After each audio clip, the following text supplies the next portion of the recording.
ఉత్తర భారతదేశంలో స్వల్పంగా భూమి కంపించింది. ఢిల్లీ, గురుగ్రామ్, నోయిడా, ఘజియాబాద్లో భూ ప్రకంపనలు రావడంతో భయంతో స్థానికులు పరుగులు తీశారు.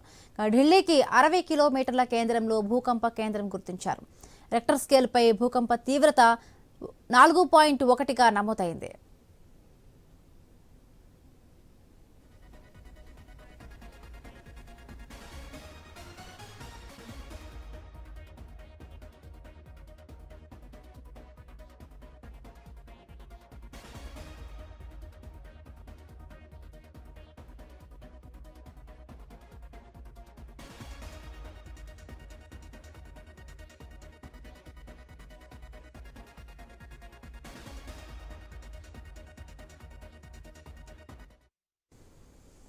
ఉత్తర భారతదేశంలో స్వల్పంగా భూమి కంపించింది. ఢిల్లీలో భూకంపం వచ్చింది. ఢిల్లీ, గురుగ్రామ్, నోయిడా, ఘజియాబాద్లో భూ ప్రకంపనలు రావడంతో భయంతో స్థానికులు బయటకు పరుగులు తీశారు. ఢిల్లీకి 60 కిలోమీటర్ల కేంద్రంలో భూకంపం కేంద్రం గుర్తించారు. రెక్టర్ స్కేల్పై భూకంప తీవ్రత 4.1గా నమోదైంది. రైట్, మరిన్ని పూర్తి అప్డేట్స్ మా ఇన్పుట్ ఎడిటర్ శ్రీకాంత్ అందిస్తారు. శ్రీకాంత్. Good morning. సో ఢిల్లీలో భూకంపం నిజానికి ఒకసారిగా జనాలందరినీ కూడా పరుగులు పెట్టించిందని చెప్పాలి. ఇంట్లో నుంచి బయటికి పరుగులు పెట్టించింది. రిక్టర్ స్కేల్ పై ఇందాక మీరు చెప్పినట్టు 4.1గా నమోదైంది.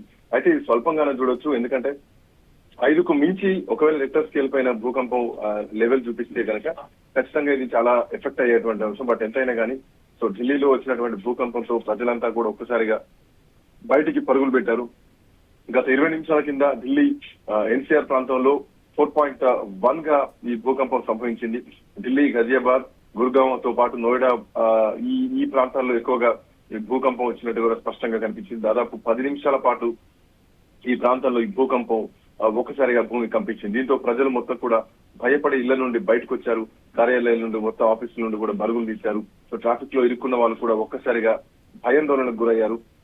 రాజధాని ప్రాంతం ఒక్కసారి కూడా ఆందోళనకరంగా మారినటువంటి పరిస్థితి. అయితే ఇప్పటి వరకు నేషనల్ ఎర్త్క్వేక్ సెంటర్ నుంచి వచ్చినటువంటి రిపోర్ట్ ప్రకారం ఢిల్లీ సమీపం ఉన్నటువంటి భూమి లోతుల్లో ఇది ఉంది, భూకంపం వచ్చిందంటూ కూడా చెప్తోంది. సో కొంత అంటే మరీ తీవ్రమైంది కాదు, ఇది ఒక మిడిల్ మధ్యస్థంగా ఉందంటూ కూడా ఈ తీవ్రతను వాళ్ళు చెప్పడం జరిగింది. పెద్దగా నష్టాన్ని కలిగించేటువంటి స్థాయిలో లేకపోయినా కానీ ఈ భూకంపంతో తీవ్ర అంటే కొన్ని భవనాలు కూడా కంపించినాయి. దీంతో ప్రజలంతా కూడా భయాందోళన వ్యక్తం చేస్తున్నారు. సోషల్ మీడియా వేదికైనటువంటి ఏదైతే ట్విట్టర్ ఉందో, ఎక్స్ లో గానీ సో వాళ్ళ ఏదైతే ఆ భయాన్ని వాళ్ళు అందులో వ్యక్తపరుస్తున్నారు. కొందరు ఇళ్లలో ఫర్నిచర్ కూడా కదిలినట్టు, కొన్ని చోట్ల వస్తువులు కూడా కింద పడ్డట్టు ప్రస్తుతానికైతే ఆ ప్రాంత ప్రజలు చెప్తున్నటువంటి పరిస్థితి కూడా కనిపిస్తోంది. సో మరోవైపు అంటే గతంలో కూడా ఢిల్లీలో ఇట్లాంటి సంఘటనలు చాలా జరిగాయి. ఇదే సంవత్సరం ఫిబ్రవరిలో కూడా భూకంపం వచ్చింది. ఆల్మోస్ట్ మొన్న ఫిబ్రవరిలో తెల్లవారుజామున 5 గంటల ప్రాంతంలో కొద్ది సెకండ్ల పాటు భూమి కంపించింది. సో ఫిబ్రవరి తర్వాత మళ్ళీ ఇప్పుడు జూలైలో ఈ భూకంపం రావడం కొంత ఆందోళన కలిగిస్తోంది. సో గతంలో కూడా 4.0గా నమోదైంది, ఈసారి 4.1గా. సో అంటే ఇంచుమించు అదే స్థాయిలో. అయితే అప్పుడు కూడా ఢిల్లీతో పాటు నోయిడా, గురుగావ్ ప్రాంతాల్లో భూకంపాలు వచ్చినాయి. సో ఇప్పుడు కూడా సేమ్ అదే ప్రాంతంలో మళ్ళీ భూకంపాలు వచ్చినాయి. అయితే ఇప్పటి వరకు అంటే సిస్మాలజీ ఎక్స్ అంటే national centre for seismology X కూడా గతంలో చెప్పడం జరిగింది, 5 కిలోమీటర్ల లోతు మాత్రమే ఈ భూకంపం వచ్చిందని చెప్తున్నారు. సో భూమి కొన్ని సెకండ్ల పాటు కంపించడంతో ప్రజలంతా కూడా ఇళ్ల నుంచి బయటకు వచ్చి పరుగులు తీశారు. మంచం నుండి కిటికీ వరకు ప్రతిదీ కూడా కదలడంతో స్థానికులంతా భయభ్రాంతులకు గురయ్యారు. సో ఇప్పటికే ఢిల్లీ ప్రజలంతా కూడా మళ్ళీ భూకంపం వచ్చే ఛాన్సెస్ ఉన్నాయంటూ కూడా ఇప్పటికే తెలుస్తోంది. ఆ పరిసర ప్రాంతాల్లో వచ్చినటువంటి ప్రకంపనలతోటి ప్రజలంతా జాగ్రత్తగా ఉండాలంటూ కూడా అధికారులు హెచ్చరించారు. భద్రతా చర్యలు పాటించాలి, పరిస్థితుల్ని అధికారులు పరిశీలిస్తున్నారంటూ కూడా ఇప్పటికే ప్రకటించడం జరిగింది.